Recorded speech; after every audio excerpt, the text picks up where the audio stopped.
Right. Maggie Barry. Thank you, Mr. Speaker. There is something really rotten going on in the Labor Party at the moment. And no, I'm not talking about their leadership, although you do have to ask yourself where their top three are. Cunliffe, Parker and Robertson, nowhere to be seen today. Order.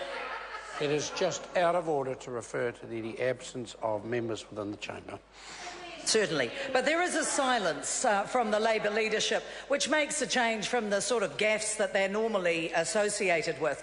I could talk today about Labor's total lack of policies that will grow our economy. I could dwell on their financial mismanagement, buying the votes with the baby bonus, all very fertile ground for dwelling on their failings. But no, today I'm going to ask them to answer another case. It's one they're trying to duck and distance themselves from, but I think they really need to stand up and answer the questions about their role. And I'd like to ask them, especially their leader, for the time being anyway for today, David Cunliffe, to explain his role as the puppet master of a TVNZ head of department, Shane Taurima. Now, this is a man who was head of TVNZ's Māori and Pacific unit, and at times he was a frontline television news and current affairs interviewer.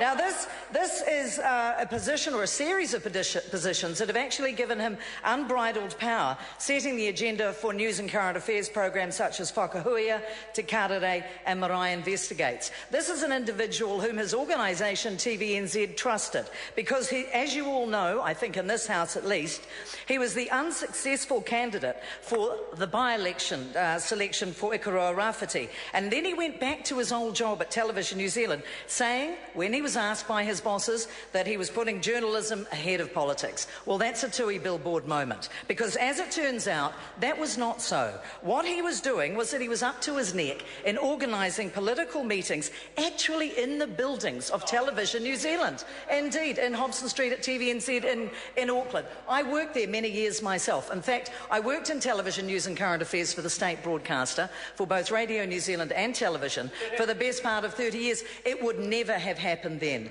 Absolutely never. Because we had journalistic principles, we had fair balance, we had integrity, and we did not overstep the mark.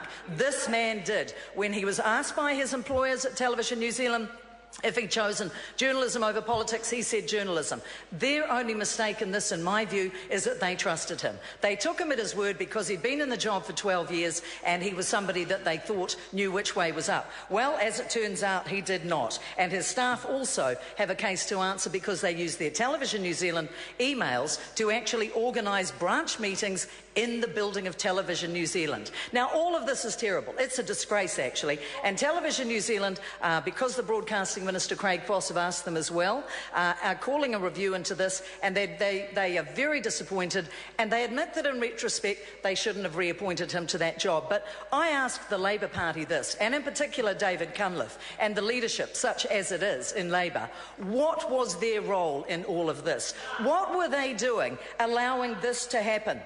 We have Mr Cunliffe, an individual who perhaps was about to be the new boss of Mr Taurima. Did he give him assurances that he would get the nod at the next candidate selection he was contesting? Were there undertakings given that his bosses-to-be at the Labor Party would give him favourable treatment? It could really be a battle of two Shanes, couldn't it, if he does go against Shane Jones. And he's declared pretty much that he's going to be doing that. I think that it's shameful, Shane's times two, all of the above, Mr Calder, absolutely so. I think that when you have an individual who ought to know better, who has made his living as supposedly an investigative current affairs journalist and news interviewer, it is an absolute disgrace. In the 30-odd years I spent in the business, somebody like him would not have been tolerated.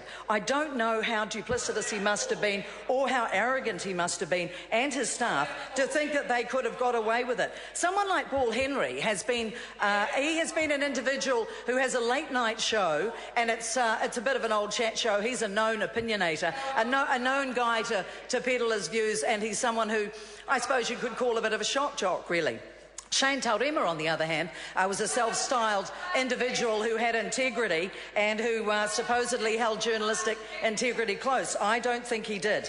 I think that he let his colleagues down, he's let the profession of journalism down, and if Labor is foolish enough to allow an individual like that to be selected, and they allow someone as dishonourable as that to become a Member of Parliament, then they've outdone themselves. I think that, and I would put it to the House, that having betrayed the professional journalism's code of ethics, fairness, impartiality, honesty and integrity, that he is not a man who should be considered for higher office, and David Cunliffe needs to be here and answer those questions about the role that he played in that situation. He has blood on his hands. Order. Order. Chris Hipkins. Thank you, Mr. Speaker.